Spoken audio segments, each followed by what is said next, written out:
por assim dizer, e vai ser excretado por essas vias, tá? Serve para transporte hormonal, regulação de líquidos intersticiais, certo? Então, o que eu tenho que saber aqui, de fato, é as principais funções dessa circulação, o que ela vai me dar, vai dar para o meu corpo, certo? O nosso livro, o Guyton, ele traz uma divisão muito interessante que eu tenho que sim ou sim saber diferenciá-la e saber desde o ponto anatômico também, tá? Quando eu falo de circulação maior, eu estou falando do quê? Daquela que vai levar o sangue oxigenado a todos os tecidos, certo? Leva a todos os tecidos.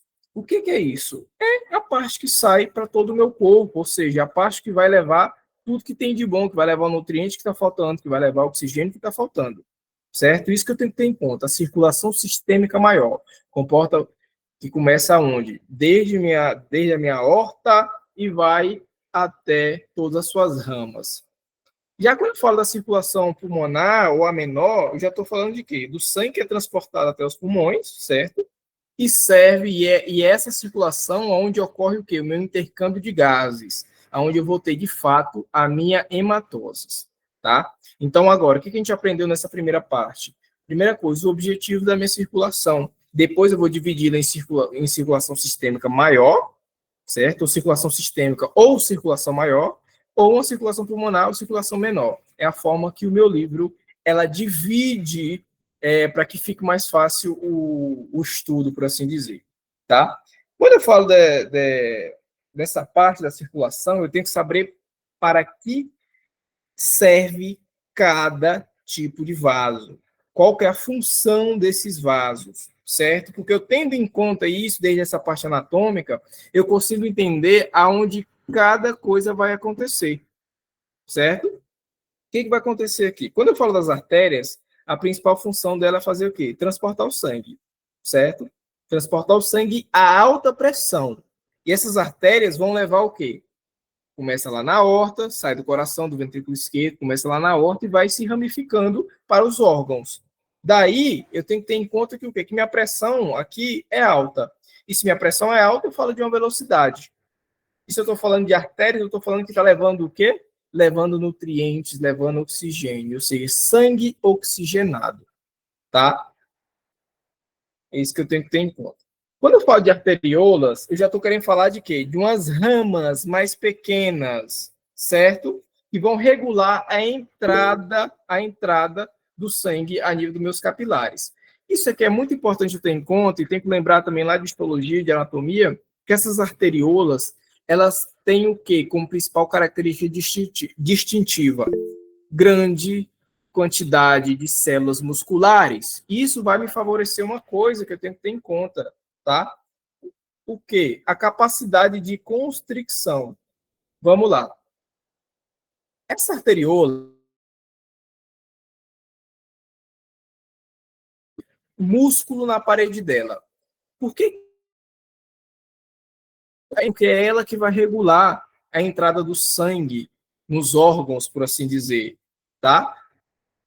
Se vocês estiverem acompanhando o desenho aqui, é bom. Por exemplo, aqui, eu tenho uma artéria aqui, ela vai ficando cada vez menor, chega aqui na arteriola, certo?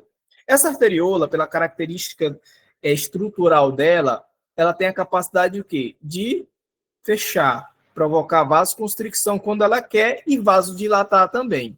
O que eu quero que vocês entendam aqui é que se a minha arteriola estiver fechada, o que vai acontecer? O sangue vai diminuir, vai chegar menos a nível do meu órgão específico, tá?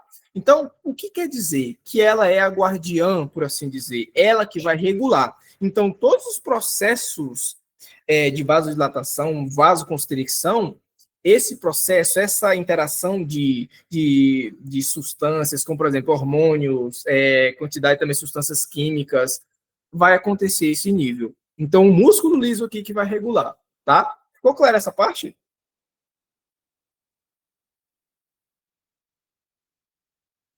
Se não ficou claro, eu posso repetir, tá? Qualquer coisa, vocês dão um grito aqui que eu volto e repito. Vamos lá. Então, o que eu tenho? As artérias, vou passar para as arteriolas, que são de suma importância, vão regular a entrada do sangue, e vai passar os capilares, que é onde acontece o quê? Toda a mágica, que é onde acontece, de fato, o intercâmbio por difusão. Intercâmbio de quê, John? Intercâmbio de gases, de nutrientes, certo? Lembra que o principal objetivo da circulação é o quê? É levar nutrientes, tirar desechos metabólicos para que meu órgão possa funcionar, para que eu tenha vida celular. Então, esses capilares aqui são estruturas que têm essa função. É onde, de fato, acontece a mágica da circulação. É onde, de fato, o oxigênio passa para a célula. É onde, de fato, que aquela glucosa, que aquele nutriente que foi absorvido lá do intestino passe para a célula, para o órgão específico. Certo? Isso aqui eu tenho que ter em conta. Tenho que me localizar desde o ponto de vista anatômico. Quando eu estou falando de vênulas aqui, eu já estou continuando a minha estrada, tá? Então, a minha estrada, ela começa desde lá do coração, quando eu estou falando da circulação maior, aqui, e ela vem até aqui, e depois ela passa para cá, certo? É um caminho contínuo que tem que ser seguido. O que vai acontecer? As vênulas, elas já vão transportar o sangue de regresso ao coração, tá? Então, todo esse meu circuito, ele vai voltar de novo para o coração, para que esse sangue possa ser oxigenado, certo? Para que tudo possa acontecer. É isso que eu tenho que ter em conta. Quando eu falo quando eu já começo a falar de, por exemplo, de porcentagem de volume de sangue, o que eu tenho que ter em conta? Que 84% desse sangue total, ele se encontra aonde? Na circulação sistêmica, tá? Deste volume, 64% está onde? Nas veias. Então, eu já tenho que começar a pensar que essas veias, elas vão ter também uma função de quê? De armazenamento, certo? De armazenamento de sangue, pela sua capacidade estrutural, pela sua estrutura de fato. Isso eu tenho que ter em conta. 7% vai estar a nível das arteriolas e também dos próprios capilares, tá? Ou seja, pouco sangue vai estar a nível da parte funcional, desde o ponto de vista do intercâmbio da minha circulação. Ficou clara essa primeira parte? Alguém que se manifeste? Quer que eu volte? Ficou muito rápido? Estou falando muito rápido?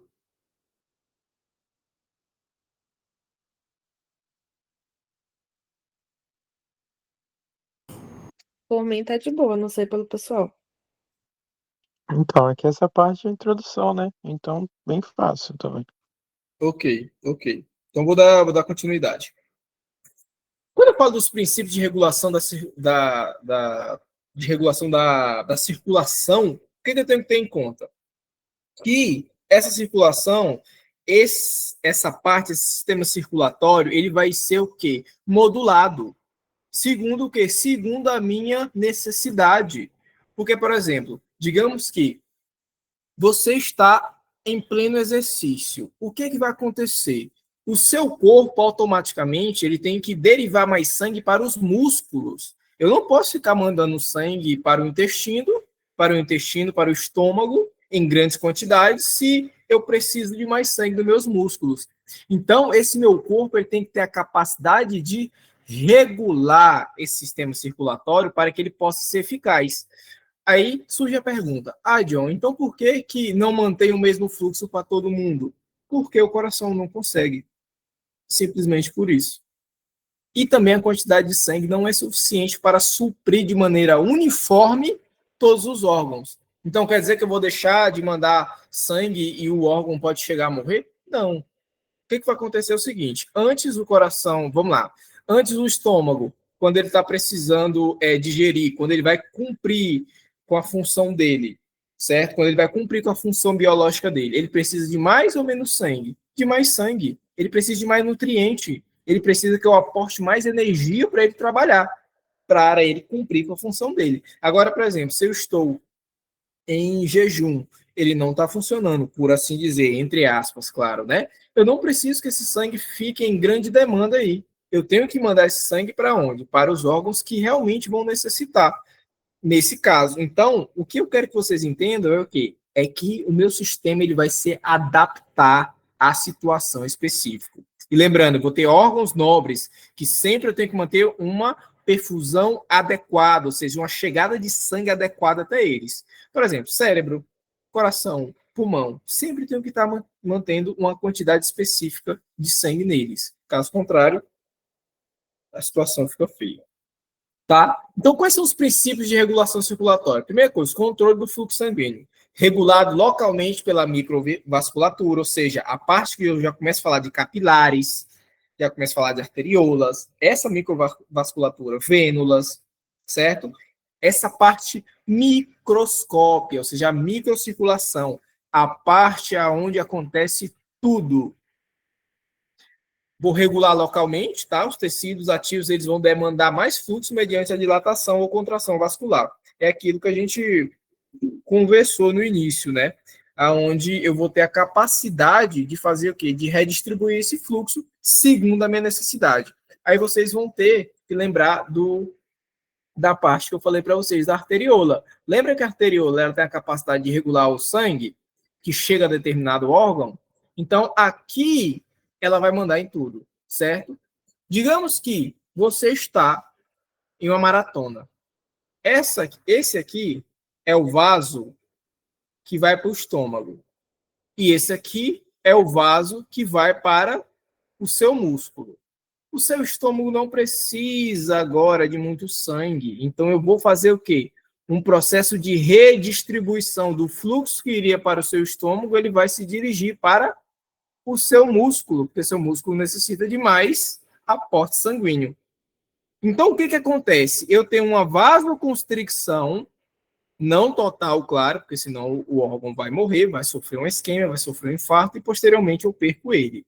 Mas eu tenho uma vasoconstricção, é como se essa torneira daqui fechasse, ficasse só pingando, e esse sangue que anteriormente iria para o estômago, ele vai se dirigir para aonde realmente necessita. Então, quer dizer o quê? Que a arteriola do estômago está mais fechada, ou seja, sofreu uma vasoconstricção, e a arteriola do meu músculo, ela está vasodilatada, ela está permitindo que esse sangue chegue em maior quantidade no meu músculo, porque realmente ele está precisando, porque de fato eu estou em uma maratona. Tá? Essa é a analogia que eu tenho que ter em conta, que se eu fecho a arteriola de um lado, esse sangue sai dali e se redireciona. É um dos primeiros princípios da circulação que eu tenho que ter em conta. Gasto cardíaco, será que o gasto cardíaco é importante? Sem sombra de dúvidas. Por quê? O gasto cardíaco nada mais é do que a quantidade de sangue que o coração vai bombear em 1 minuto, certo? Que vai variar segundo o sexo, certo? E vai variar também muito segundo até mesmo o tamanho da pessoa, tá? Os mais altos vão ter um gasto cardíaco maior, já que o corpo deles são maior, é um corpo maior na realidade, desde o ponto de vista estrutural, da superfície. Então, o gasto cardíaco de pessoas que são maiores, de fato, é um gasto cardíaco maior, tá? Isso eu tenho que ter em conta. O gasto cardíaco nada mais é do que a frequência cardíaca vezes o volume sistólico. Ah, o que é isso? O que é o volume sistólico? É a quantidade de sangue que sai do seu coração, certo? A quantidade de sangue que sai do seu coração. Lembra dos volumes da P1, onde eu falava de volume sistólico, volume telediastólico, volume telesistólico? Então, o que acontece? O volume sistólico ele é uma partezinha do telediastólico, tá? Mais ou menos 70 mililitros, que vai, de fato, sair, vai para a sua circulação sistêmica e vai cumprir com a função deles. A frequência cardíaca, o que é? Nada mais é do que a quantidade de latidos, ou seja, de batimentos por minuto que seu coração, ou seja, que seu coração bate. Então, quando eu falo de fórmulas, eu falo disso aqui, ó. FC vezes o volume sistólico. Ah, mas por que tu está falando isso, John? Porque é o seguinte, toda vez que eu aumentar minha frequência cardíaca, eu vou aumentar meu gasto cardíaco também. Toda vez que eu aumento meu volume sistólico, eu aumento meu gasto cardíaco também, porque são diretamente proporcionais, tá? Por que eu tenho que ter em conta isso? Que quanto maior meu gasto cardíaco, maior vai ser a chegada de sangue em determinados locais, tá? Isso que eu tenho que ter em conta. Quando eu falo da regulação da pressão arterial, o que eu já tenho que ter em conta aqui? Que eu preciso movimentar o sangue que está dentro dos meus vasos. Se eu não tenho pressão, gente, se minha pressão está baixa, quer dizer que o sangue não tem velocidade. Se ele não tem velocidade, ele não chega aonde? Ele não consegue chegar nos órgãos aonde ele de fato necessita chegar, tá? Então, os princípios de regulação da circulação passa pelo controle local do fluxo sanguíneo. Como é que vai estar a minha arteriola? Qual substância que vasodilata? Qual substância que vai fechar? Como é que está meu gasto cardíaco? Meu coração está batendo rápido ou não está batendo rápido? Como que está a pressão? Certo? Como que está a pressão arterial? Será que eu tenho um fluxo sanguíneo satisfatório em um órgão quando minha pressão está baixa? Não, tá? Porque a pressão nada mais é do que uma força que de fato empurra esse sangue para frente. Quanto maior essa força, maior vai ser a velocidade dessa coluna de sangue. Vamos lá. Outra coisa que eu tenho que ter em conta aqui é as propriedades. Propriedades de quê? Dos vasos, basicamente dos vasos, tá? Quando eu falo de distensibilidade vascular, eu estou falando basicamente da capacidade que esses vasos têm de se expandir. Diante de quê? Diante de um aumento da pressão. Essa pressão vai aumentar, esse vaso vai se expandir. Isso é distensibilidade. É como se eu pegasse o quê? Um elástico, tá? Distensibilidade. Eu pego esse elástico pode se distender até certo ponto, tá? Quando eu falo das veias, eu estou falando de quê? Que elas são 8 vezes mais distendíveis que as artérias. Por quê? Porque suas paredes são mais finas, têm menos músculo. E com isso eu consigo fazer o quê? Distender mais. O grande exemplo que eu costumo dar é o seguinte: quando eu tenho uma garrafa de plástico, por exemplo, eu vou colocar uma quantidade de água nela. A garrafa é dura, então ela é pouco distendível. Então a capacidade dela vai ser 2 litros e já era, certo? Agora, quando eu pego um balão, por exemplo, começa a encher de água esse balão, o que vai acontecer? Esse balão, ele é distendível, então ele tem a capacidade de fazer o quê? De armazenar mais água, por assim dizer, claro, né? Mas ele tem a capacidade de se adaptando segundo o volume que eu estou colocando nele. É muito similar ao que acontece nas veias, por isso que elas também têm uma capacidade de armazenamento, tá? Porque imagine o seguinte, você joga água na parede, que ela é rígida, o que vai acontecer? Essa água ela tende a voltar, certo? Ela bate e volta, por assim dizer. Agora, se você joga água, por exemplo, em uma parede, só que essa parede agora é uma parede de borracha, o que acontece? Essa parede de borracha, ela vai receber essa água e como se ela guardasse, armazenasse essa água, tá? É bem parecido com o que acontece dentro dos teus vasos. Por exemplo, aqui é uma veia, tá? Então quer dizer que vai chegar sangue aqui, esse sangue vai bater, ele não vai sofrer, ele não vai voltar assim de início, por quê? Porque ele tem a capacidade de se amortiguar, ele é amortecido, então o fluxo aqui normalmente é mais lento, certo? Nas vias, por isso que a pressão também é menor. Agora, quando eu estou falando de uma artéria, eu falo de quê? Uma artéria é forte, ou seja, tem muito músculo na sua parede. Então, o sangue ele vai bater aqui, ó, ele vai como se fosse uma bala, ricocheteando na parede. E ele vai ter o quê? Mais velocidade, então a pressão é maior, certo? O intuito é que eu entenda as diferentes propriedades da parede de cada vaso e que com isso vai me gerar o quê? Diferença na pressão, diferença na função também, tá? Quando eu falo de compliância, eu já começo a falar de capacitância, ou seja, a quantidade de que um vaso, na verdade, a capacidade que um vaso tem de armazenar o que? Sangue. Quanto que ele pode armazenar de sangue a uma determinada pressão, certo?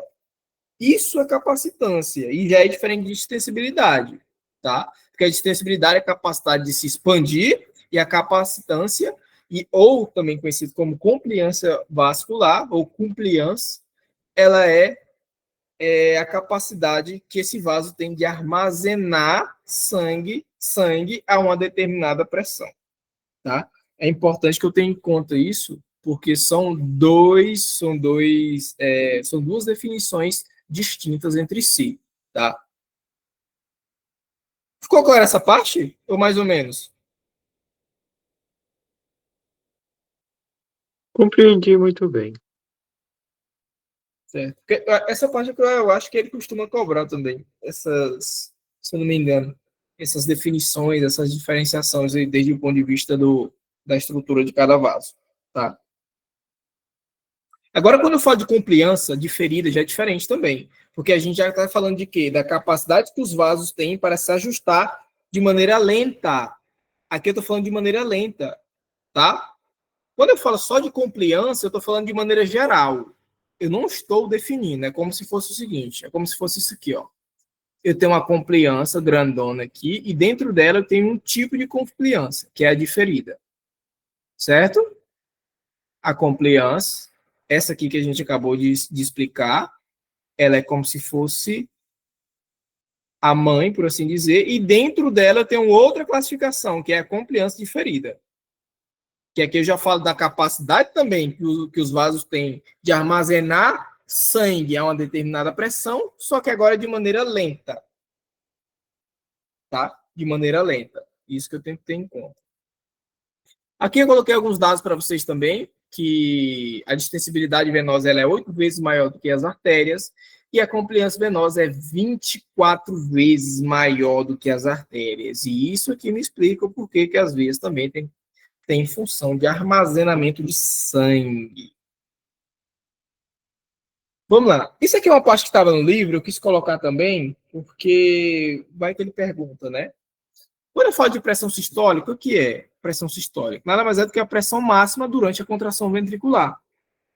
E toda vez que vocês escutarem pressão sistólica, pressão diastólica, vocês estão se referindo à pressão arterial. Pressão arterial. E qual que é o conceito de pressão arterial? Nada mais é do que a força que o sangue faz sobre a parede de um vaso. Isso é pressão arterial. E dentro dessa pressão arterial, dentro desse conceito, dentro dessa propriedade, eu tenho pressão sistólica, pressão diastólica, pressão de pulso e a pressão média, tá? Todas essas aqui eu tenho que ter a capacidade de fazer o quê? De bater o olho nela e já definir de maneira rápida, tá? Vamos lá. Quando eu falo de pressão sistólica, eu estou falando da pressão máxima. A famosa 120, o famoso 120 milímetros de mercúrio que você vê quando você vai aferir a pressão do seu paciente. Essa pressão, quem que determina ela? A contração do ventrículo. Qual ventrículo? Ventrículo esquerdo, certo? Porque lembra, lá de fisiologia cardíaca, as câmaras cardíacas, o ventrículo direito e o ventrículo esquerdo, elas têm pressões diferentes, tá? Então, quando eu estou falando do ventrículo esquerdo, eu falo de quê?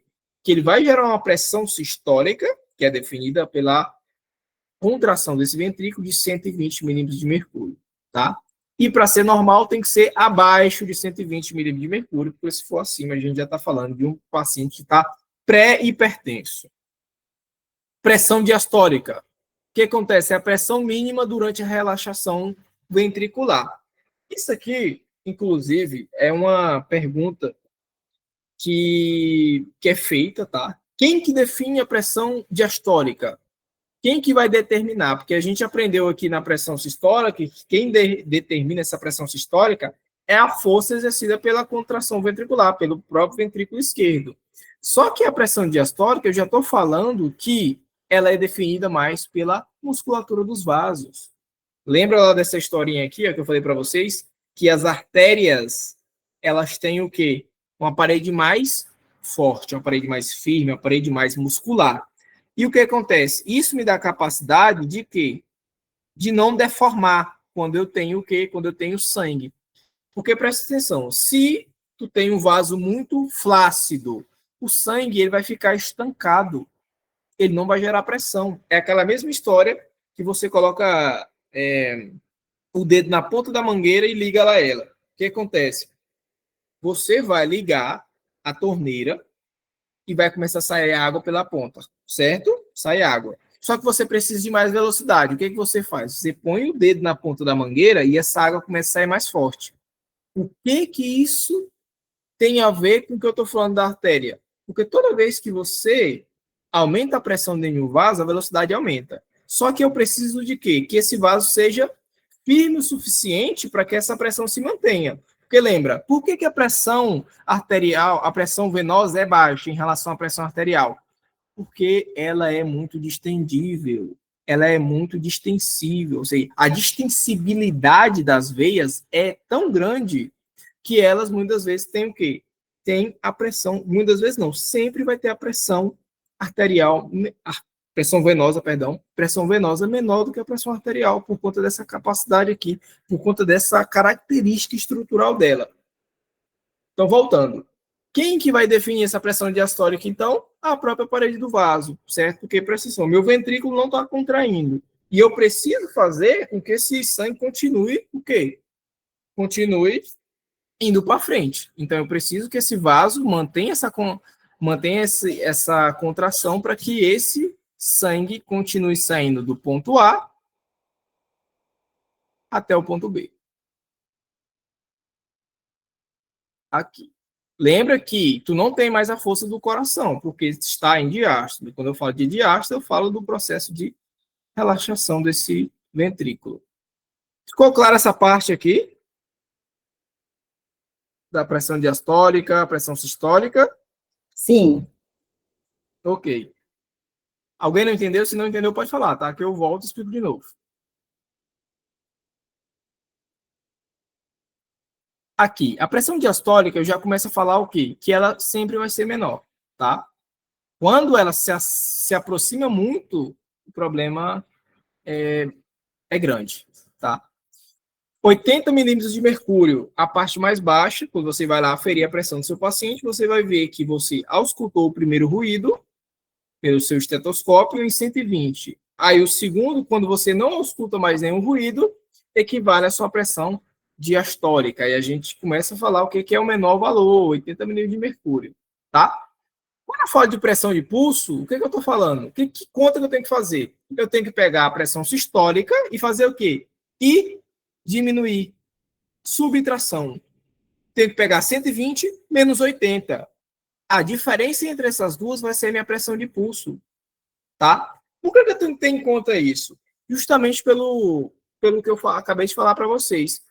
Vai ter patologias, principalmente paciente quando ele está sofrendo um choque hipovolêmico, que nada mais é do que quando o paciente chega a ter uma hipoperfusão tissular generalizada. Isso é o conceito de choque. É quando chega uma quantidade extremamente baixa, um volume extremamente baixo de sangue, aonde? Na tua periferia. Por isso que fala que é hipoperfusão, quantidade de sangue que chega no órgão, generalizada, ou seja, em todo o teu corpo. Quando 120 e 80, vou fazer a subtração, deu aqui o quê? 40 de pressão de pulso. Quando essa pressão de pulso chega nesses valores aqui, ó, um exemplo. O paciente está com 80 de sistólica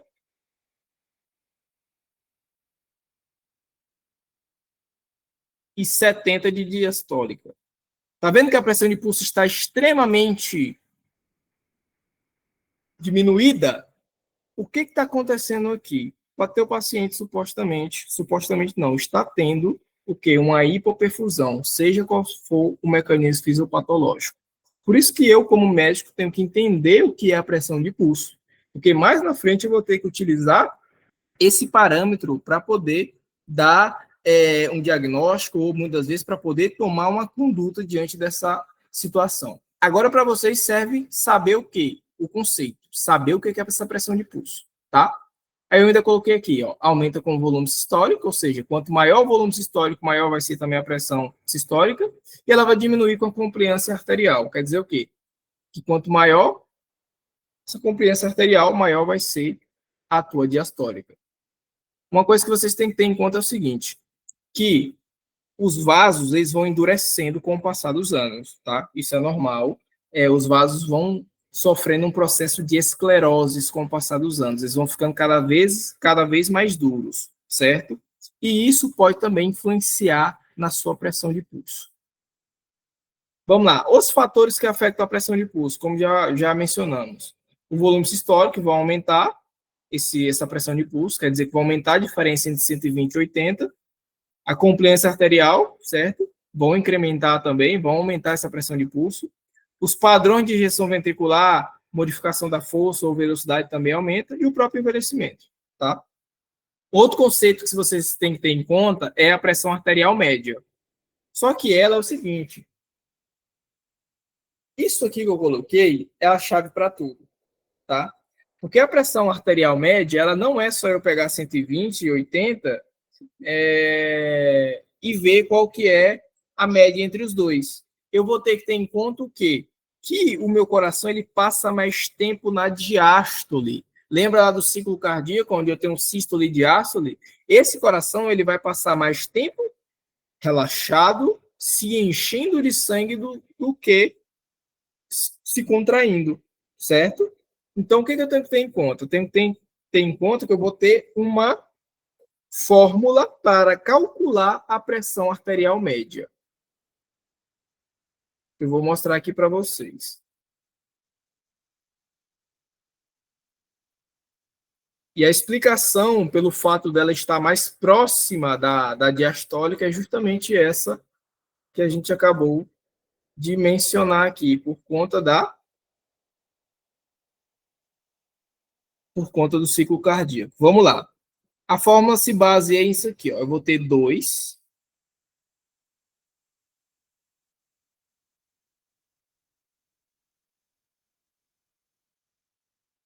pressão arterial diastólica mais a pressão arterial sistólica.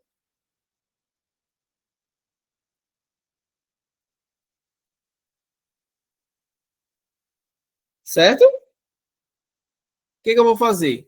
Vou pegar 80 vezes 2. Vou pegar 80 vezes 2 e vou somar com 120. E dividir por 3. E o resultado vai ser o quê? Vai ser a minha pressão arterial média. Ficou clara essa parte? Sim, pressão arterial média.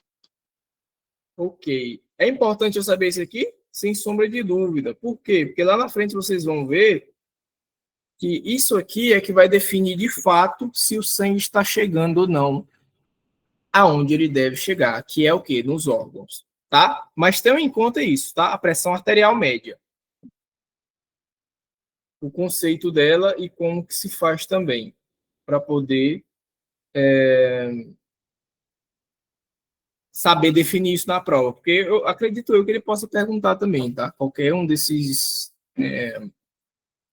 conceitos aqui também, e também pedir para poder explicar, porque quando eu falo de pressão arterial média, nada mais é do que a força média que tende a impulsar o sangue, ou seja, a força média, a diferença entre os dois. Ok.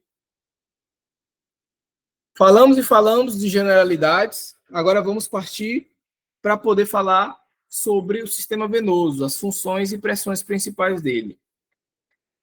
As veias servem praticamente para armazenar mais de 60% do volume sanguíneo total.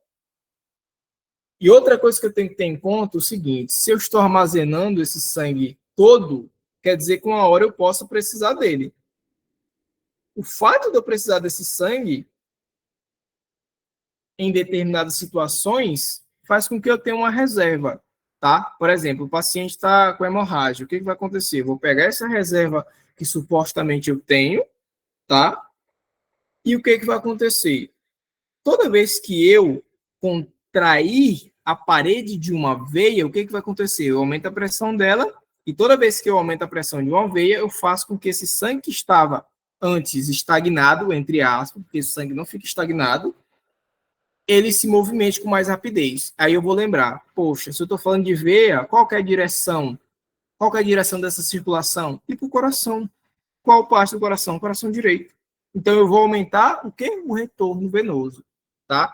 Então, eu tenho que ter em conta que essas veias têm a capacidade de armazenar, e o fato delas armazenar faz com que eu tenha essa reserva que possa ser utilizada em determinadas situações, tá? Coloquei alguns dados aqui que o livro também traz para a gente, como, por exemplo, as veias abdominais vão liberar cerca de 300 mililitros. O hígado também vai contribuir, certo? Também vai contribuir com a pequena porção. O baço também tem a capacidade de armazenar, tá? Ou seja, esses são órgãos que têm a capacidade de armazenar determinada quantidade de sangue que, posteriormente, eu possa utilizar diante de determinadas situações. Pressão venosa central. O que eu tenho que ter em conta? Isso aqui é de suma importância vocês entenderem o seguinte, que eu vou ter um retorno venoso, correto? Deixa eu ver se tem alguma imagem aqui que eu coloquei. Não, acho que não coloquei nenhuma. Deixa eu ver. Aqui. Essa imagem que não é tão fidedigna desde o ponto de vista anatômico, mas o que eu tenho que ter em conta? Essa parte aqui é meu coração direito, certo? Essa parte aqui é meu coração direito. O sangue, ele tende a sair da onde? Ele vem aqui pelo cajado da aorta, ele tende a vir pelo cajado da aorta, vai passar pela aorta, vai para todos os órgãos possíveis e vai voltar pela veia cava, bonitinho, sistema porta, aí vai para a veia, de novo, e volta para a aurícula direita, certo? Lembra lá da questão do jogo de pressões? Eu tenho que ter uma pressão maior aonde? Dentro da aorta, porque lembra, o que eu tenho que ter em conta de pressão? O meu sangue ele só vai se movimentar do ponto A até o ponto B se eu tiver a diferença, o gradiente de pressão, certo? Por isso que a pressão aqui na aorta, ela é 120. E a pressão ela vai fazendo o quê? Vai caindo. Porque eu só tenho um movimento se eu tenho diferença de gradiente de pressão. Olha aqui. 80. Aqui eu tenho 80, certo? Então quer dizer o quê? Que o sangue vai partir desse ponto A e ir para o ponto B. Agora, se fosse ao contrário, o que aconteceria com a direção do fluxo sanguíneo? Iria do ponto B para o ponto A. Por que eu estou falando isso? Porque eu tenho que entender que a minha pressão venosa central ela vai ser zero na minha aurícula direita. Porque lembra, 120, aí vai baixando. 110, 100, 80, 90, aí vai 70, 60, 40, aí vai para 30, 20, 10, 5, até chegar a zero. Certo? Ficou clara essa explicação aqui ou ficou mais ou menos? Todo mundo conseguiu entender a questão do gradiente de pressão, para onde é que o sangue vai, para onde é que ele se mobiliza? Só uma dúvida aqui. Vai lá. Você disse que, por exemplo, você deu o caso da hemorragia, e aí disse que algumas partes do nosso corpo têm uma reserva, entre aspas, porque o sangue não fica parado. Tá. Isso. E aí você deu alguns exemplos, de, por exemplo, o hígado. Mas o que eu não entendi é, esses órgãos, eles puxam um pouco a mais para manter essa reserva, ou ela, sei lá, periodicamente é trocada, porque o sangue não pode ficar parado? Vamos lá. Vamos lembrar da capacitância das veias. O fato da veia ter uma capacitância, uma distensibilidade maior, vai te gerar a capacidade de fazer o quê? De armazenar mais. Mas o fato de armazenar mais fala o quê? Fala que essa veia vai estar mais distendida. Só que o fato dela estar distendida não quer dizer que esse sangue vai estar parado. Mas só que mais sangue vai passar por aí. Ficou claro mais ou menos? Então, esses órgãos, eles puxam um pouco a mais de sangue do que eles necessitam. Isso, é como se fosse mais ou menos isso. Por exemplo, o rim. A quantidade de sangue que passa por lá é gigantesca. Só que ele não usa quase nada daquele sangue que passa por lá. Vou te dar aqui um exemplo. O coração, o rim, passa por minuto, um exemplo só, tá? 800 mililitros de sangue, por assim dizer. Só que para a nutrição dele, ele vai utilizar só 50, entendeu? O resto vai passando, vai passando, vai passando. Não sei se ficou claro. Compreendi. Então, esse resto que vai passando, no caso do exemplo de uma hemorragia, ele seria direcionado para aquele canal onde que necessita o sangue. Ele seria redirecionado para onde? Para os órgãos nobres, cérebro, coração e pulmão. tá? No caso da hemorragia, por exemplo, eu estou perdendo sangue aqui, quer dizer que eu tenho uma suposta reserva. O que vai acontecer com o meu corpo? Eu tenho que aumentar a pressão para esse sangue girar mais rápido e o gasto cardíaco também. Então, de fato, é como se passasse mais sangue por aqueles órgãos ali do que eles realmente necessitam, e quando acontece a necessidade diante de hemorragia, ele é redirecionado. Compreendi. Tá? A pressão venosa central ficou claro para vocês? Que na aurícula direita o valor é 0, certo? E que quando essa pressão na aurícula direita aumenta muito, eu vou ter um problema, tá? Ficou clara essa parte? Ah, sim, a nossa turma tem um histórico com essa pergunta aí. Acho que essa daí todo mundo já sabe. Tá bom, tá bom. Ficou alguma dúvida, então? Aconteceu uma coisa na turma que todo mundo decorou essa pergunta. Tá bom, tá bom. Então tá bom, então tá top. Qualquer dúvida que tenha, pode perguntar aí. Vamos lá. Quando eu falo de efeito da gravidade, eu tenho que entender o quê? Que o sangue é um líquido, tá? Ele vai tender a ir para onde? Para os pés. Por quê? Porque é um líquido. É a mesma coisa de eu colocar água aqui, encher a garrafa aqui. Por onde é que essa água vai? Vai para o fundo da garrafa. Então, o que quer dizer? Que a pressão vai aumentando, tá? Então, aqui, por exemplo, aqui está 0. Isso nas veias, por exemplo, ela vai descendendo, descendendo, descendendo, e por isso que muitas das vezes as duas veias da perna vão ter uma pressão maior do que as veias que estão no cérebro. Certo? Outra coisa que eu tenho que ter em conta, que os meus gastrocnêmios, os músculos da minha perna, da panturrilha, eles vão ter que funções? Eles vão ter funções específicas de esmagar, por assim dizer, tá? Eles funcionam como se fosse a segunda bomba do coração, o segundo coração, por assim dizer, tá? Então, essas veias que muitas das vezes vão ter válvulas para impedir o refluxo desse sangue, para que ele não volte, para que ele não fique estagnado, ele vai ter essa ajuda desses músculos, tá? Para manter um fluxo unidirecional. Porque vocês têm que imaginar o seguinte, eu tenho uma veia passando no meio desses músculos aqui, dos gastrocnêmios, certo? O que vai acontecer? Se eu tenho uma contração dele, é como se eu estivesse apertando essa veia, e toda vez que eu aperto a veia, o que acontece? Esse sangue tende a subir, tá? Por isso que eu chamo de bomba venosa. Insuficiência venosa, isso aqui já estamos falando de uma patologia, tá? Quando eu tenho uma destruição dessas válvulas, aí o meu fluxo ele não vai ser unidirecional, esse sangue tende a ficar estagnado, e o fato dele ficar estagnado vai me gerar várias patologias, mais especificamente uma trombose venosa profunda. Ficou claro até aqui, galera? Tá dando para poder entender? Sim. Ok. Vamos lá. Eu quis colocar isso aqui também, porque são conceitos, fundamentos da hemodinâmica que eu tenho que sim ou sim saber o que é. Eu tenho que olhar para isso quando alguém me perguntar o que é resistência periférica. Eu já tenho que ouvir e saber definir.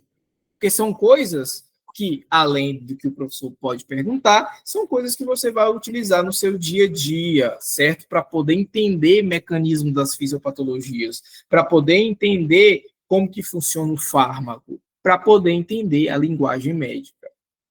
Vamos lá.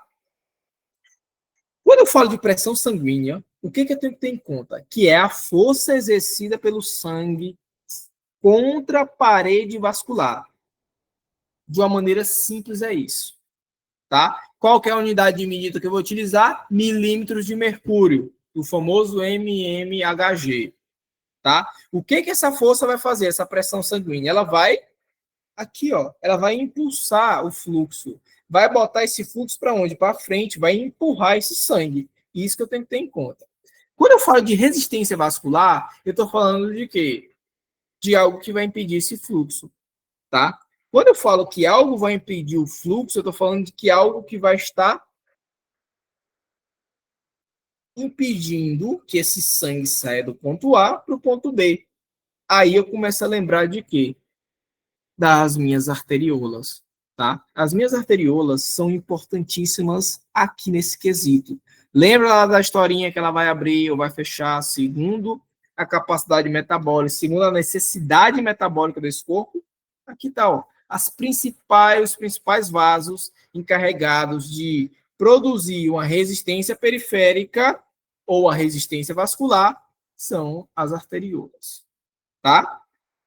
Ficou claro essa parte? Aqui eu tenho o quê? Eu tenho essa fórmulazinha aqui, nada mais é do que explicando como que funciona essa minha resistência vascular. E outra coisa, eu tenho que lembrar disso aqui, ó, que ela é determinada pelo diâmetro vascular. O que quer dizer isso? Quanto menor meu diâmetro vascular, maior a resistência. Por quê? Porque eu vou estar fechando essa torneira, por assim dizer. O lugar que sai a água, tá? Então, lembre-se, vasoconstricção aumenta a resistência vascular. Vasodilatação diminui a resistência vascular, tá? Fluxo sanguíneo depende do gradiente de pressão. É aquela mesma historinha que nós acabamos de falar. Eu preciso de um gradiente de pressão, ou seja, a diferença de pressão entre dois pontos, para que esse sangue consiga sair do ponto A para o ponto B, certo? E lembra, a direção natural do sangue é essa, ó, sair do ventrículo esquerdo, ir pela aorta e voltar para o ventrículo direito. Se esse sangue está indo em uma direção oposta, ou seja, tem um fluxo retrógrado, eu já começo a falar de patologias. Então, do que depende o fluxo sanguíneo? Depende do gradiente de pressão, depende da pressão sanguínea, depende da resistência vascular. Quanto maior a pressão sanguínea, mais velocidade a gente vai ter, tá? Nesse sangue, mas tem que ter em conta. Quando eu falo de aumento, não estou falando de algo patológico, tá? Estou falando de algo ainda dentro dos limites normais. Então, aumentou a pressão, maior velocidade. Aumenta a resistência vascular, o que vai acontecer? O órgão que está com a arteriola fechada vai receber menos sangue. Só que vocês têm que lembrar o seguinte, do que a gente começou falando aqui, ó. Controle do fluxo. Ele é redirecionado. Essa historinha aqui, que um lado está fechado, o outro vai estar mais aberto, porque meu coração não tem a capacidade de fazer o quê? De suprir de forma uniforme todos os órgãos, tá? No final das contas, sempre vai ter que priorizar um. E o fluxo sanguíneo. Isso que eu tenho que ter em conta também. Muito importante. Quis colocar isso aqui também, porque normalmente ele costuma perguntar. Tanto em biofísica também costuma perguntar, se não me engano. Lei de Kurzweil. O que eu tenho que ter em conta? Poder do raio vascular. Eu tenho que entender isso aqui. Não só decorar. Eu tenho que entender o seguinte, que o fluxo sanguíneo ele vai ser diretamente proporcional à quarta potência do raio. Quer dizer o quê? Que se eu aumento esse raio, por exemplo, em 2 vezes, aqui, ó, se eu duplicar o diâmetro, o fluxo vai aumentar 16 vezes, porque está elevado à quarta potência. Parte matemática que eu odeio, não gosto de jeito nenhum. Inclusive, sou muito ruim nessa parte. Mas eu tenho que entender que eu aumento um pouco o diâmetro do meu vaso e o fluxo, ó, ele vai ser aumentado até 16 vezes, desde que eu duplique o diâmetro, né? Eu tenho que entender que pequenos aumentos do diâmetro vão aumentar o fluxo sanguíneo que chega em determinado órgão de maneira tremenda, ou seja, exagerada, por assim dizer, tá? Isso que eu tenho que ter em conta. E isso me traz uma dúvida. Quando eu falo, isso traz uma pergunta, na realidade. Quando eu falo que a arteriola é importante, eu tenho que entender isso aqui. Porque lembra, se ela tiver contraída demais, o diâmetro vai estar diminuído, certo? Se ela tiver aberta demais, o diâmetro vai estar aumentado. E o que vai acontecer com o meu fluxo? Ele vai, se estiver muito aberto, o fluxo vai aumentar. Se estiver muito fechado, o fluxo vai diminuir. Então, tenham em conta isso.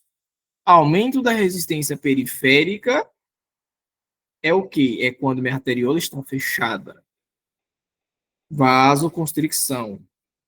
Fechado entre aspas, vai estar com o diâmetro diminuído, porque se estiver fechado totalmente, o órgão vai sofrer isquemia e pode sofrer infarto. Diminuição da resistência periférica ou resistência vascular. Por que eu falo que é periférica? Porque, de fato, é periférica, tá? Os vasos chegam na periferia. Quando eu falo de uma diminuição da resistência periférica, eu falo de uma vasodilatação arteriolar, tá? Outra coisa que vai definir muito, que vai estar de fato, sendo uma das partes principais aqui na minha hemodinâmica, é o quê? É a viscosidade, tá? Essa viscosidade. É como se, de fato, o sangue ele estivesse mais grosso. E toda vez que ele está mais grosso, o que vai acontecer? A resistência aumenta, o fluxo fica mais lento. Esse sangue demora mais, certo? Esse sangue demora mais sair do ponto A para ir para o ponto B, porque ele está mais viscoso, ele perdeu aquela característica dele, certo? E uma das coisas que a gente pode ver no hemograma, por exemplo, para poder falar que o seu paciente está com a viscosidade aumentada, a viscosidade sanguínea aumentada, é o hematocrito. Outra coisa que eu tenho que ter em conta, a autorregulação, que é a mesma coisa que a gente conversou no começo.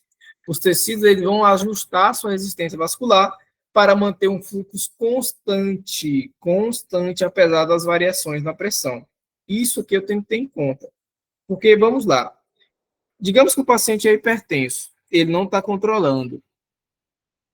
A minha arteriola, ela vai ter que se fechar um pouco, porque lembra, a pressão do paciente hipertenso, ela está aumentada. E vocês têm que lembrar o seguinte, que é como se fosse uma mangueira do bombeiro, aquele jato, a força que sai da mangueira do bombeiro é gigantesca.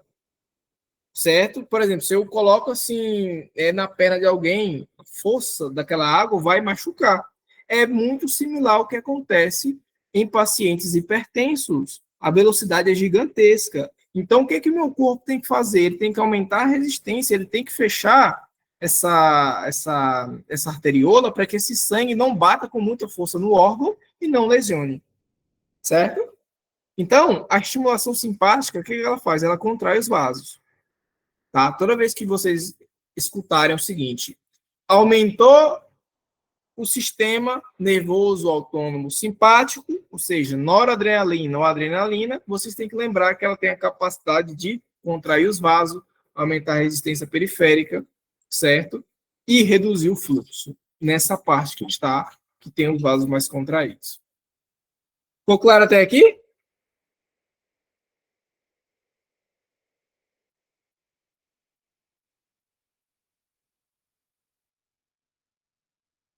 Vamos lá. Chegamos em um novo ponto, tá?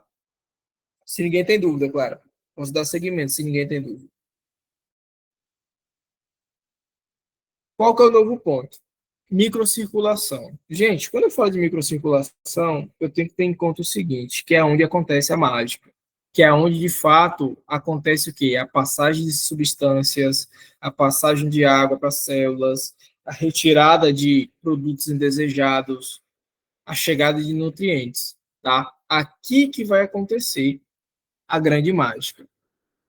É a parte final, é a parte funcional do sistema circulatório, onde ocorre tudo que a gente já mencionou, ou seja, o intercâmbio vital de substância entre o sangue e o tecido.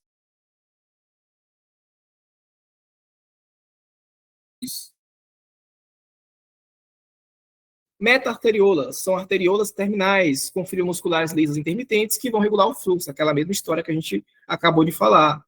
O esfíncter pré-capilar é uma fibra muscular que também vai controlar a entrada de sangue. Lembra, se eu estou com um desses vasos fechados, cerrados, o que vai acontecer? A quantidade de fluxo que chega nesse órgão é menor. Então, tem que ter em conta que eles têm a capacidade de controlar o fluxo capilar. Tá? Vasomotilidade, o que seria isso? O que eu quero dizer com isso aqui?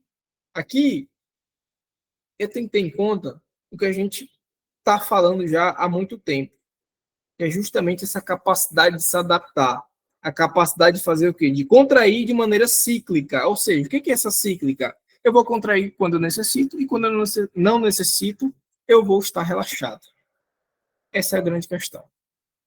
Será que, para eu ter esses intercâmbios, eu preciso de permeabilidade? Com certeza, porque lembra, o que acontece? Lá na membrana respiratória, eu tenho o quê? A capacidade que o oxigênio passa, porque no final das contas ele é um gás, então ele vai passar fácil.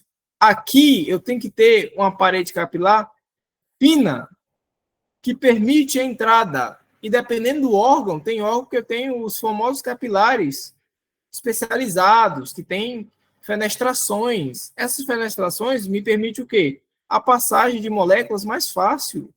Me permite isso. Então, eu preciso, aqui nesses capilares, ter permeabilidade para a passagem das substâncias que eu preciso, para eu ter um intercâmbio eficiente, tá? Substâncias lipossolúveis, como os gases, por exemplo, eles vão difundir de maneira direta. Por quê? Porque não precisam de transportadores, vão passar de maneira direta nas membranas lipídicas. Não precisam pedir autorização para ninguém, vão passar direto.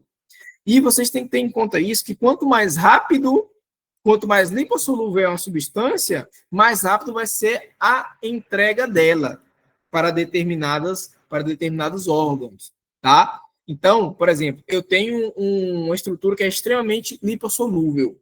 Então, quer dizer que ela vai passar mais fácil as membranas lipídicas celulares.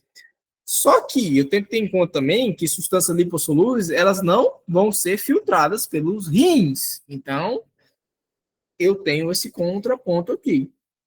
Substâncias hidrossolúveis, como água, íons, glicose, vão difundir através desses poros intercelulares. Muitas vezes, essas substâncias precisam de quê? De transportadores específicos. Por exemplo, a glicose depende de um transportador especializado, como o GLUT, certo? Os íons, como cálcio, sódio, têm que ter transportadores para poder passar. Isso limita o quê? A velocidade, tá? Como eu falei para vocês, eu tenho capilares especializados, por exemplo, no cérebro. Eu tenho junções estreitas. Vocês já ouviram falar da barreira hematoencefálica. Então, o que ela é? Nada mais é do que uma barreira. E o que define essa barreira? A característica dos capilares. Os capilares apresentam junções, eles apresentam uniões intercelulares que são o quê? Fortes, estreitas, ou seja, elas não deixam espaço entre as células endoteliais. E o fato dela não deixar espaço entre essas células faz com que elas tenham uma capacidade reduzida de quê? De intercâmbio. Isso protege o cérebro, sem sombra de dúvida, tá? Isso que eu tenho que ter em conta, tá? No fígado, os sinusoides são amplos, a passagem de proteínas. Aqui já é o contrário do cérebro. O cérebro não deixa quase nada passar. Não deixa quase nada passar a barreira hematoencefálica. Só que no fígado já é diferente. Já deixa muita coisa passar, tá? É como se fosse assim, ó. O do cérebro é um capilar assim, quase que uniforme, e o do rim também, no final das contas, e também do fígado são capilares que permitem a passagem dessas substâncias, tá? Que saem do sangue, vão para as células, ou que saem das células e vão para o sangue. Isso me permite o quê? Uma velocidade maior em relação aos que apresentam junções, uniões estreitas, tá? Quando eu falo de microcirculação, eu já tenho que começar a lembrar disso aqui também, ó, do sistema linfático. O sistema linfático é importante, sem sombra de dúvida, tá? Sem sombra de dúvida. É como se fosse o basureiro do nosso corpo. Outra coisa muito importante que eu trouxe aqui para vocês é as forças de Starling, tá? Essas forças de Starling aqui, eu tenho que saber elas de cor e salteado. Eu preciso saber elas muito bem. Por que eu preciso saber elas muito bem? Porque se pergunta, e porque eu também preciso entender mais na frente como que as patologias vão estar relacionadas com essas forças de Starling também, tá? Primeira coisa que eu tenho que ter em conta, que são forças que vão ter direção. Elas vão ou para um lado ou para o outro, tá? Acho que ficou meio cortada essa imagem. Acho que dá para ver aqui. Vamos lá. Primeira coisa que eu tenho que ter em conta é isso aqui, ó, esse vaso, tá? Eu vou falar das forças de Starling. Nada mais é do que o movimento que o líquido faz da saída através de uma membrana capilar desse vaso. Ele pode sair ou ele pode entrar. Ou seja, é o movimento do líquido saindo ou entrando do meu vaso, tá? É basicamente isso. Movimento de líquido que vai sair ou entrar do meu vaso. Tá? Ficou clara essa primeira parte? Dentro disso, eu vou ter forças que vão ou empurrar esse líquido para fora do meu vaso, ou vão empurrar esse líquido para dentro do meu vaso. Tá? Eu preciso ter em conta isso. Vamos lá. A primeira força que eu vou definir é a pressão hidrostática capilar. Quando eu falo de pressão hidrostática capilar, o que eu quero dizer? Eu quero dizer que é a força que empurra esse líquido dentro do vaso. É uma força que tem a tendência de empurrar o líquido para fora do vaso. Tá? Isso é pressão hidrostática capilar.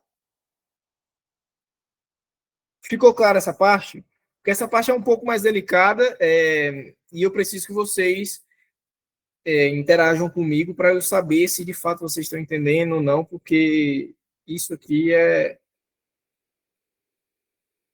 o que vai cair praticamente. É que essa turma, ela é bem tímida. Ela, pessoalmente, também o pessoal não responde nada. Tá, mas estão entendendo, certo? Sim, Vocês vão pra- Tá, sim. então Pra vocês mim vão tá fácil. prometer. Tá, vocês vão prometer então, se vocês não estiverem entendendo nenhum termo, vocês dão um grito e eu volto, tá? Porque o intuito aqui é de fato sacar as dúvidas, tirar as dúvidas de vocês, tá? Não, pra mim, se a prova for só isso, eu já gabaritei, porque o conteúdo tá fácil. Tomara que seja então, para vocês passarem. Tirar o máximo. Vamos lá, voltando. A pressão hidrostática capilar, ela é isso. Ela tem a tendência de fazer o quê? Empurrar o líquido para fora. E eu chamo isso de filtração. Quando eu falo filtração, eu estou referindo que o líquido está se movimentando desde o vaso até o meu interstício, tá? Ou seja, o líquido sai daqui de dentro do vaso e ele empurra. Aí eu te pergunto, qual força que tem a tendência de movimentar o líquido desde o vaso até o interstício? Qual é o nome que se dá para isso? Qual que é a força que empurra esse líquido? Qual é a força que produz a filtração? Pressão hidrostática capilar. Tá? Nosso livro traz um valor médio, que é o valor de 17,3 milímetros de mercúrio. O que é isso? É a unidade de medida, é a pressão. A pressão que é exercida sobre esse líquido contra a parede do vaso, que tende a empurrar ele para fora. Outra força que eu vou ter é o que? Se eu tenho uma pressão hidrostática capilar, eu também vou ter uma pressão hidrostática intersticial, que é o quê? Do meu interstício, que está aqui fora, tá? Vou botar aqui que essa imagem ficou um pouco cortada. Então, se eu tenho uma pressão hidrostática capilar, que eu vou chamar ela aqui de PHC, empurrando esse líquido para fora, eu vou ter também uma pressão hidrostática intersticial empurrando o líquido para dentro, tá? São forças, no final das contas, que vão mobilizar, que vão mover os líquidos. Então, eu tenho uma pressão hidrostática intersticial, que empurra, que contrarresta, que é a antagonista da pressão hidrostática capilar. Eu tenho que saber os valores? Tenho que saber, tá? Média. Qual que é a média da pressão hidrostática capilar? 17,3 milímetros de mercúrio. A média da 3 milímetros de mercúrio, tá? Qual que é da pressão hidrostática intersticial? É empurrar o líquido para dentro do vaso. E isso eu chamo de absorção. Então, tenham isso em conta. Quando eu falo que eu estou absorvendo, quer dizer que o líquido está saindo do interstício e indo para o vaso. Quando eu falo que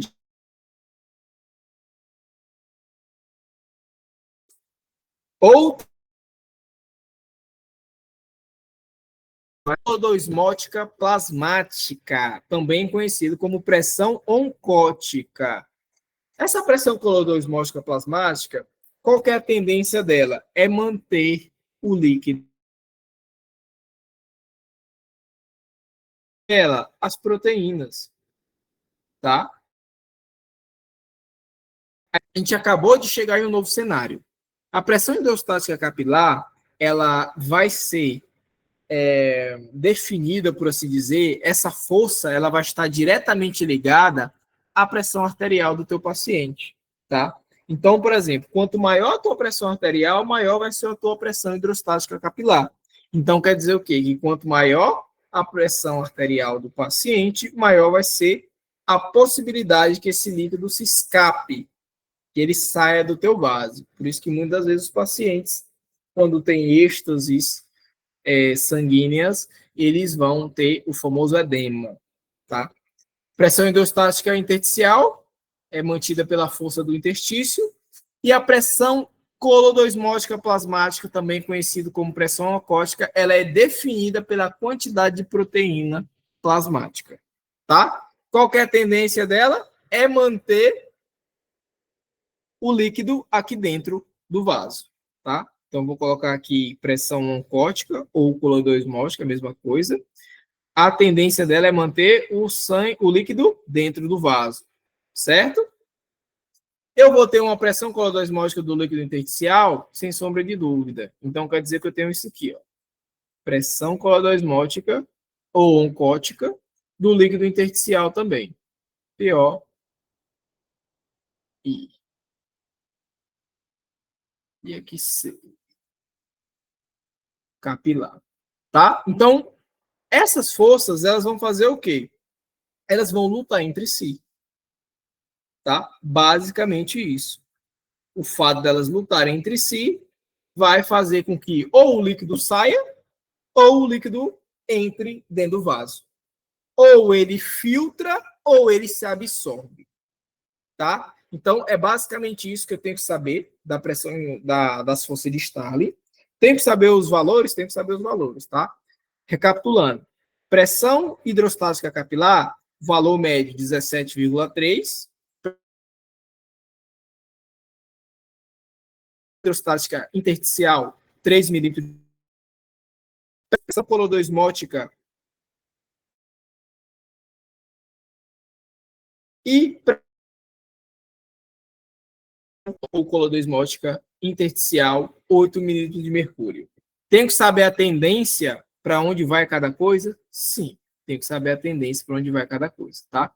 Essa aqui tende a fazer o quê? A manter aqui dentro, essa aqui tende a manter aqui no interstício. Essa aqui vai empurrar o líquido para dentro e essa aqui empurra o líquido para fora, tá? De maneira bem simplista, por assim dizer. Essa aqui favorece a absorção e essa aqui favorece a filtração. Essa aqui favorece a absorção e essa aqui favorece a filtração. São forças que vão lutar entre si para saber se esse líquido vai sair ou vai entrar. Preciso saber uma coisa, que eu preciso ter um equilíbrio entre essa saída e essa entrada, porque senão, ou eu posso acumular líquido no meu interstício, ou o que vai acontecer? Eu não consigo também difundir o que eu preciso para o interstício para poder chegar nas células, tá? E isso eu tenho que ter extremamente em conta. O sistema linfático, ele é importante aqui, sem sombra de dúvidas, tá? Ele funciona como uma bomba aqui, e essa bomba, ela vai fazer o quê? Toda vez que eu tenho mais filtração do que absorção, essa filtração, ela tende, esse acúmulo de líquido, se é que se acumula, ela tende a ir para onde? Para os linfáticos. Então, o sistema linfático, de fato, ele funciona como um sistema de drenagem, tá? Isso que eu tenho que ter em conta. Qual é alguma dúvida em relação às pressões hidrostáticas?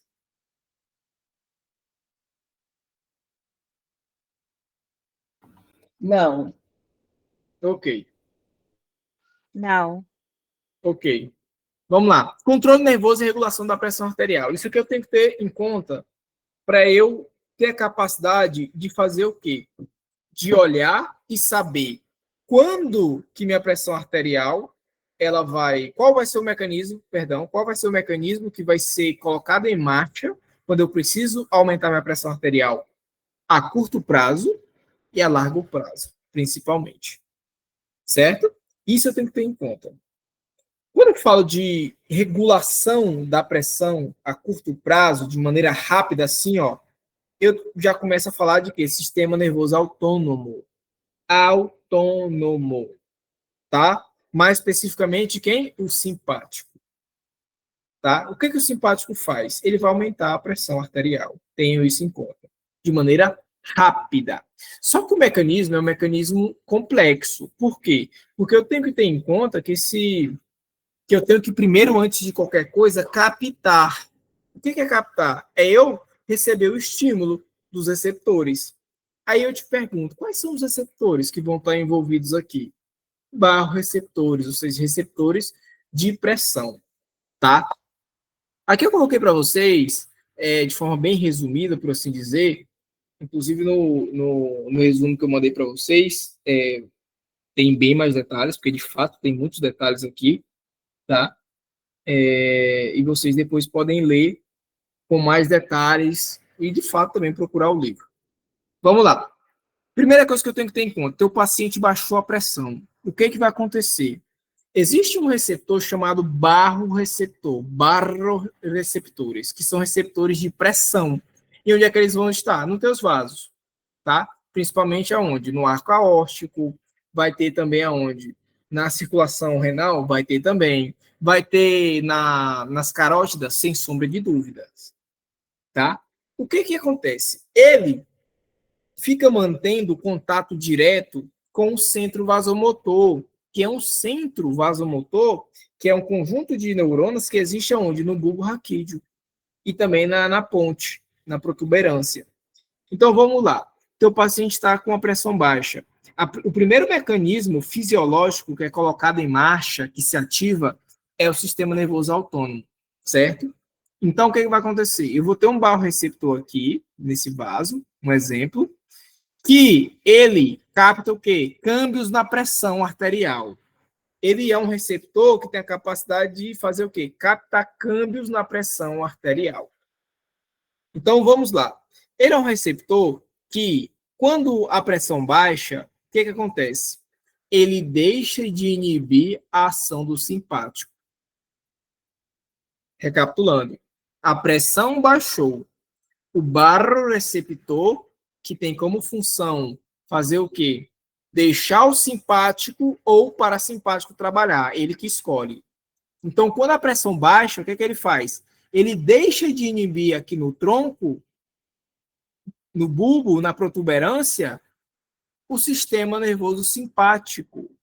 Então, o sistema nervoso simpático não está mais inibido, tiraram a algema dele e ele vai começar a trabalhar. Aí eu te pergunto, o que ele faz nos vasos? O que ele faz no coração? Porque quando eu vou falar de pressão arterial, eu tenho que ter em conta o seguinte, que a pressão arterial ela é diretamente proporcional ao gasto cardíaco e à resistência periférica. O que eu quero dizer com isso? Que quanto maior o meu gasto cardíaco, ou seja, meu coração está batendo muito rápido, beleza. Além do meu coração estar batendo muito rápido, a minha arteriola está muito fechada. O que vai acontecer com a minha pressão arterial? Ela tende a aumentar. Tá? Então, o que vai acontecer? Recapitulando. Pressão do teu paciente baixou, o teu barroreceptor, que é um receptor que vai captar os câmbios de pressão dentro do teu vaso, ele vai deixar de inibir lá no centro vasomotor o simpático, o sistema nervoso simpático. O sistema nervoso simpático vai lá no teu coração, mais especificamente a nível dos receptores beta-adrenérgicos, beta 1, beta 2, e vai falar o seguinte: começa a bater mais rápido, aumenta a frequência cardíaca, aumenta a força dessa contração. E o que vai acontecer? Aumenta o gasto cardíaco, porque vocês lembram, o gasto cardíaco o que é? Frequência cardíaca vezes volume sistólico. Então, e o que aumenta a pressão arterial? Gasto cardíaco aumentado e resistência periférica aumentada. Beleza. O primeiro passo a gente já tem aqui, que o simpático ele vai fazer o quê? Vai aumentar o gasto cardíaco. Então, opa, já tem um fator que vai aumentar a minha pressão arterial. E lembrando que estamos partindo do ponto que o meu paciente está hipotenso, que a pressão dele baixou. Beleza. Primeiro ponto, gasto cardíaco aumentado. Segundo ponto, o que ele tem que fazer? Ir lá na arteriola e falar o que para a arteriola?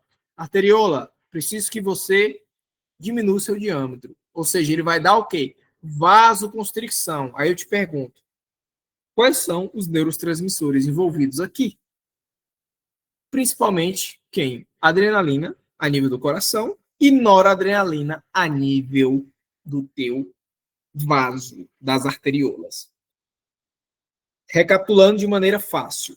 Paciente hipotenso, baixou a pressão. Qual que é o primeiro mecanismo do controle da pressão arterial que vai se colocar em marcha?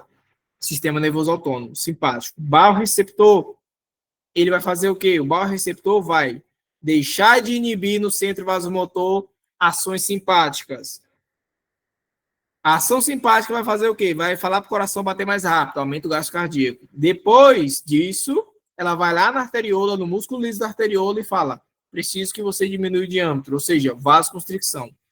E no final das contas, eu vou ter o quê? Um aumento do gasto cardíaco e da resistência periférica, que vai resultar em um aumento da pressão arterial. Certo? Entendemos bem esse rolê aqui?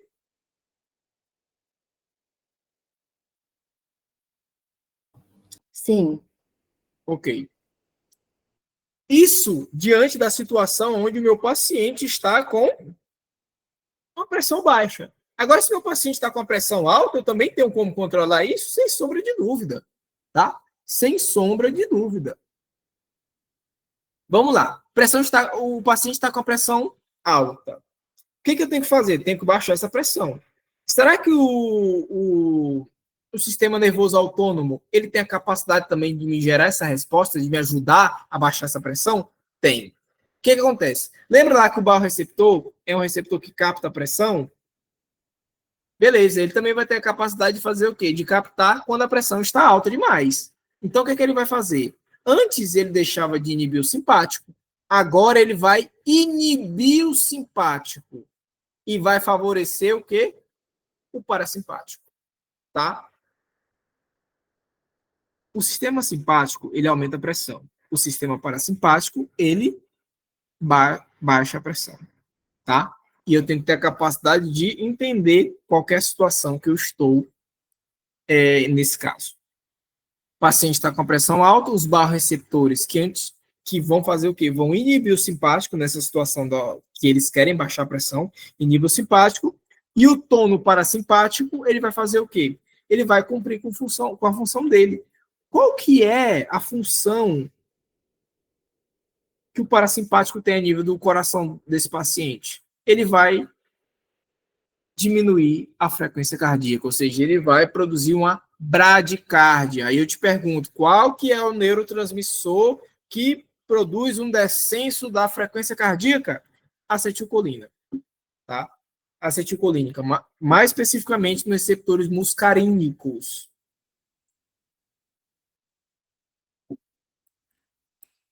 Certo? O sistema parasimpático, o nosso amado Guyton fala que ele não tem tanta função a nível das arteriolas, tá?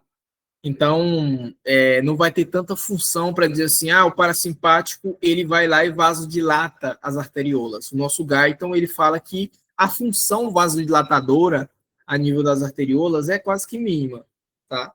Só que vocês vão ver mais para frente, mas esqueçam isso, claro, vamos seguir o Guyton, porque eu vou falar 50% de fisiologia, mas só vou jogar aqui uma curiosidade no ar.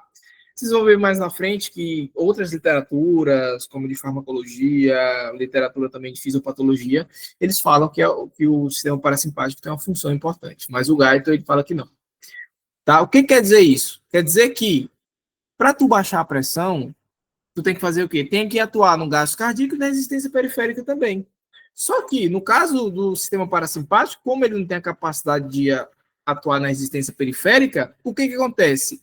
Acontece que a vasodilatação dada aqui é mais pelo fato de que teu sistema simpático está inibido do que por uma ação direta do parasimpático. Certo? E essa é o quê? É a forma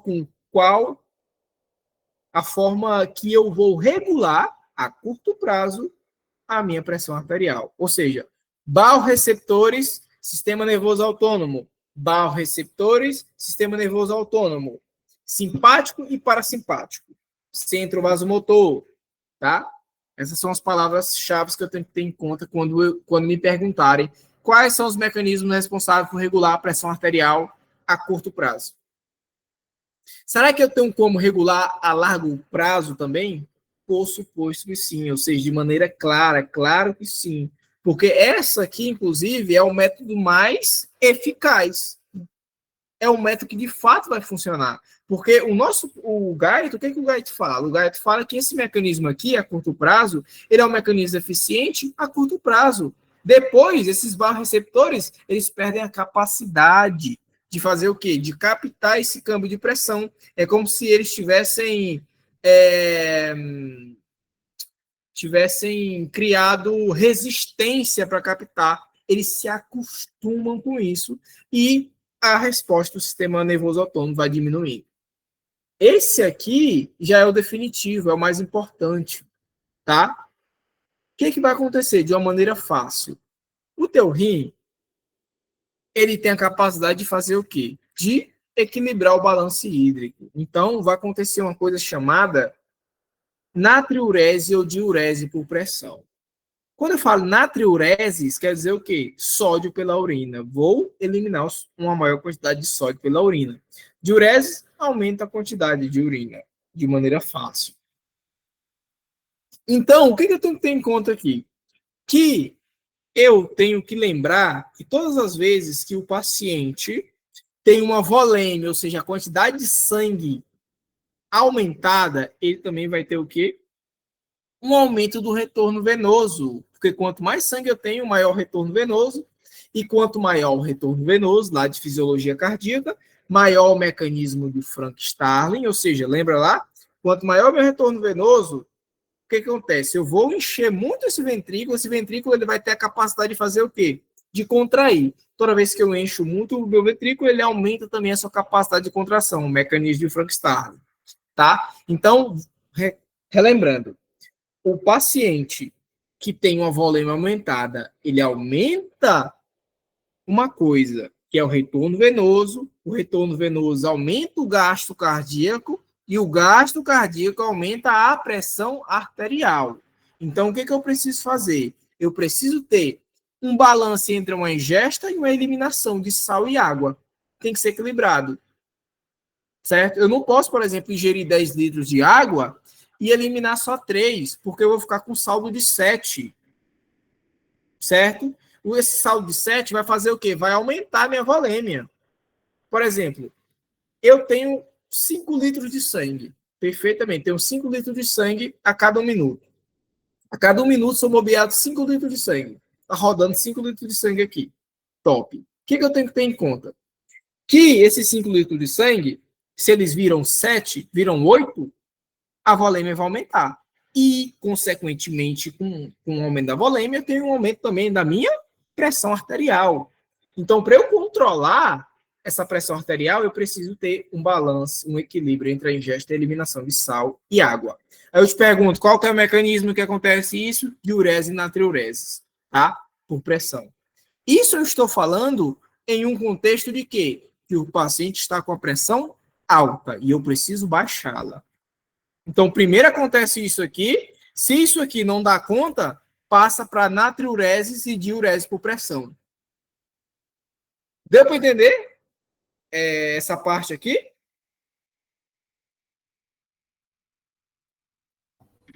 Deu sim. Perfeito. Agora, qual que é a situação que eu vou, de fato, envolver o famoso sistema renina, angiotensina, aldosterona?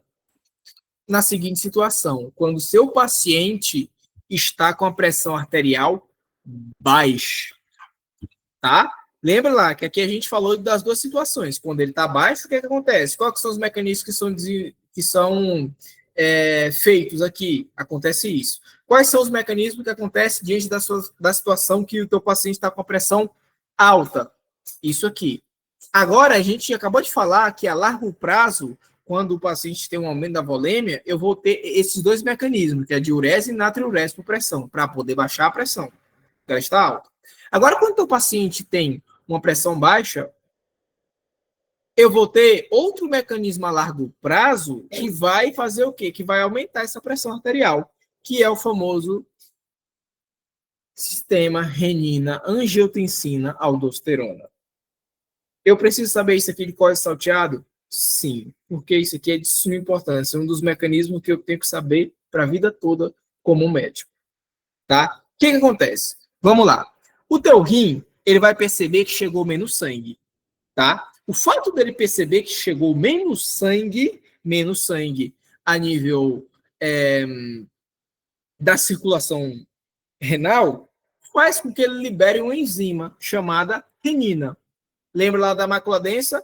Vai ter a capacidade de sensar, ou seja, ela vai captar essa diminuição. E outra coisa também, lá no túbulo colector distal, eu vou ter também outro órgão que vai captar a quantidade de sódio e cloruro que chega lá. A gente já está falando de outro mecanismo, que é o mecanismo túbulo glomerular, que já é diferente. Mas o que eu quero que vocês entendam? Chega menos sangue no meu rim, o rim entende que a pressão está baixa e começa a liberar pela mácula densa, mais especificamente as células juntaglomerulares, tá? A renina. A renina é o quê? É uma enzima. O que essa enzima vai fazer? Ela vai pegar o angiotensinógeno. O que é o angiotensinógeno? Uma proteína que é produzida pelo fígado. Esse angiotensinógeno vai ser tomado pela renina e vai ser transformado em angiotensina 1. Tá? Angiotensina 1.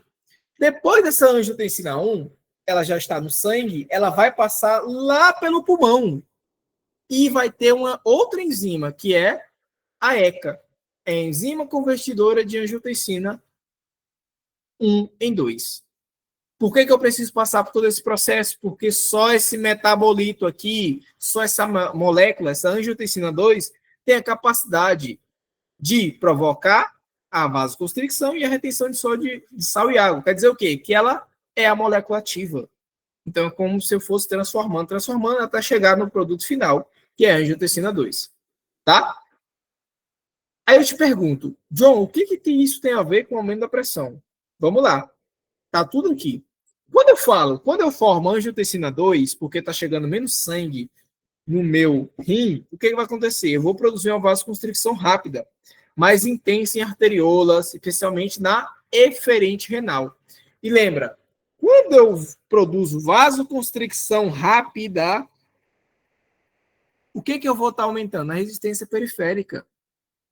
E se eu aumentar a resistência periférica, minha pressão arterial vai aumentar? Sem sombra de dúvidas. Não tenha a mínima dúvida disso. Toda vez que aumenta a resistência periférica, a sua pressão arterial vai aumentar também. Tá? Então, a primeira coisa que a angiotensina faz em prol de aumentar a pressão desse paciente que está baixa é uma vasoconstricção rápida, mais especificamente nas arteriolas. Tá? Retenção renal. O que vai acontecer? Eu vou contrair essas arteriolas renais, mais especificamente a eferente, para aumentar o quê? A pressão dentro dessas arteriolas e favorecer a saída delas. Lembra lá? Toda vez que eu aumento a pressão de um vaso, eu aumento também a pressão hidrostática capilar, tá? Aumentei a pressão hidrostática capilar, quer dizer que aumenta a filtração também. Então, o que vai acontecer? Eu vou ter um aumento da reabsorção tubular de sódio e água. Então, isso quer dizer o quê? Quer dizer que o sangue que está passando dentro do túbulo renal, que tem sódio, esse sódio vai ser reabsorvido, ou seja, ele vai voltar para o sangue, certo? E o fato dele voltar para o sangue vai fazer com que ele produza o quê? Junto com ele, a ida de água, osmoses, tá? Então, digamos que isso aqui é o túbulo renal, tá? Isso aqui é o meu vaso.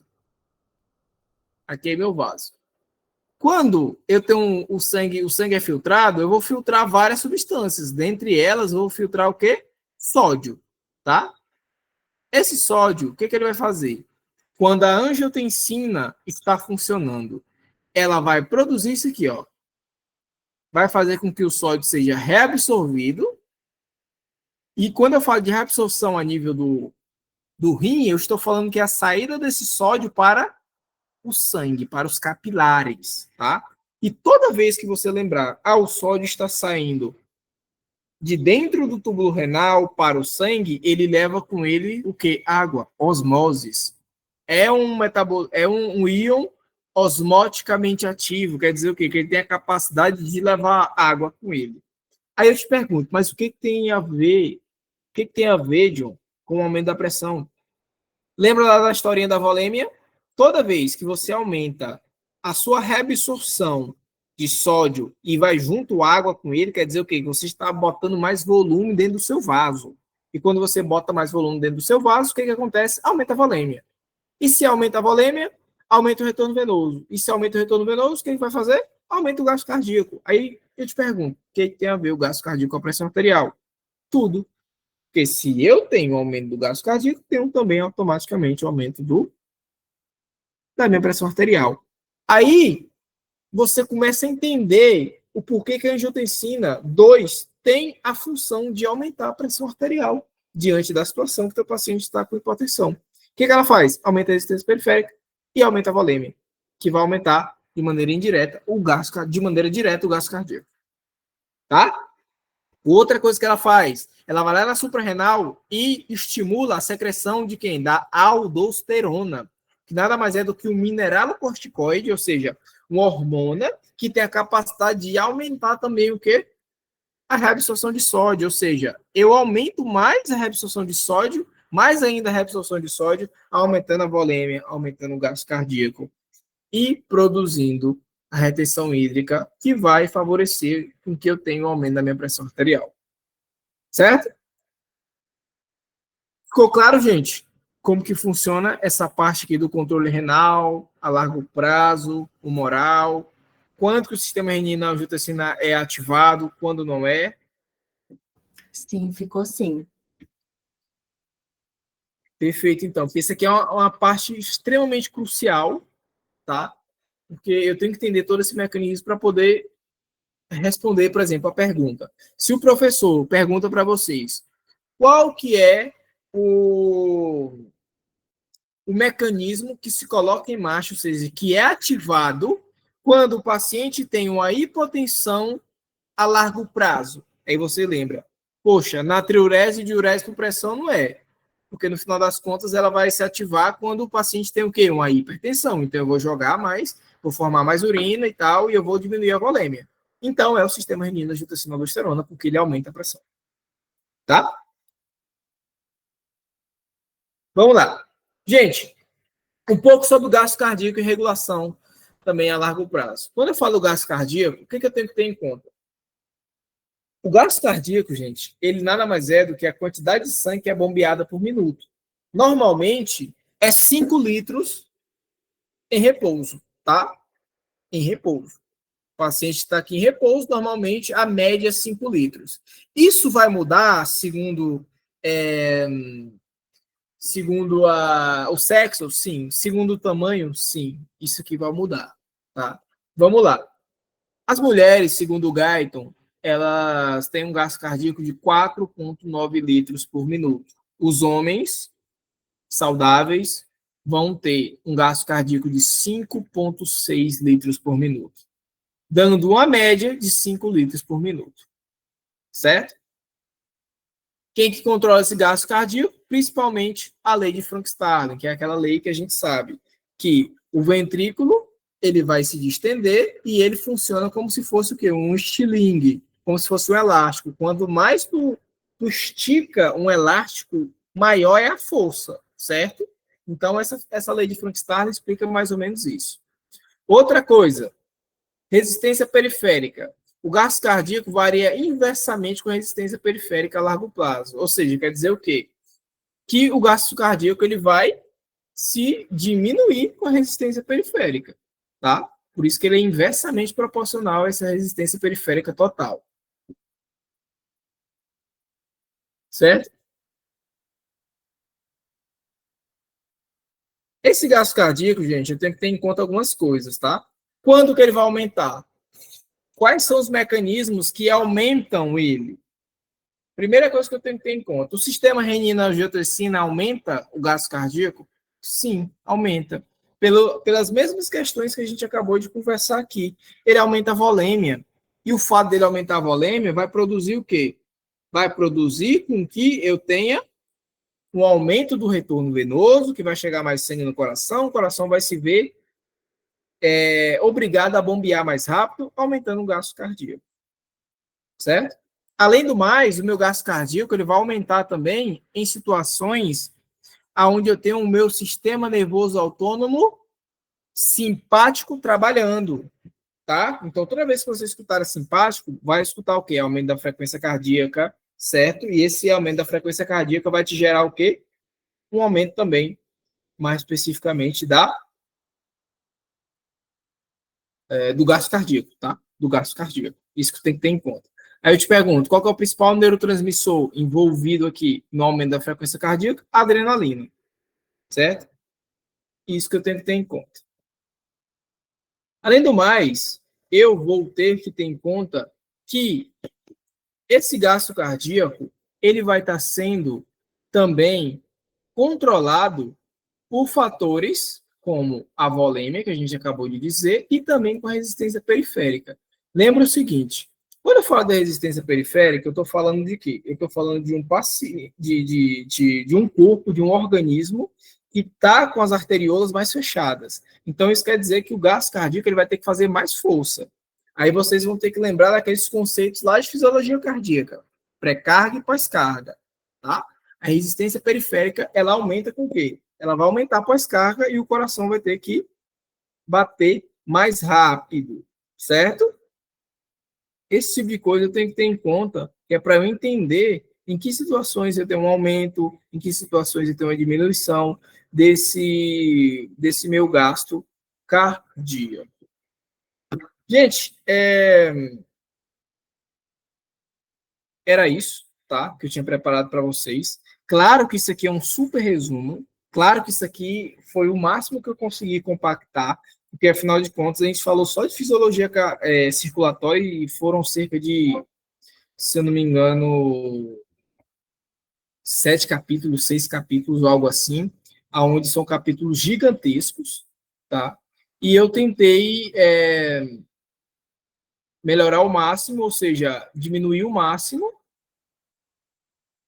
para poder fazer uma aula onde a gente abordasse os principais temas e tentasse explicar de uma maneira mais fácil, que não ficasse tão técnica, certo? O material de apoio que eu fiz, ele está um material mais técnico, tem mais detalhes lá, aonde eu vou disponibilizar também o meu WhatsApp, eu acho que a Giovana tem meu WhatsApp, ela pode passar para vocês, caso vocês tenham alguma dúvida nesse final de semana, tá? E é basicamente isso. Queria agradecer a presença de cada um. Espero que tenha ajudado, antes de qualquer coisa. Espero que vocês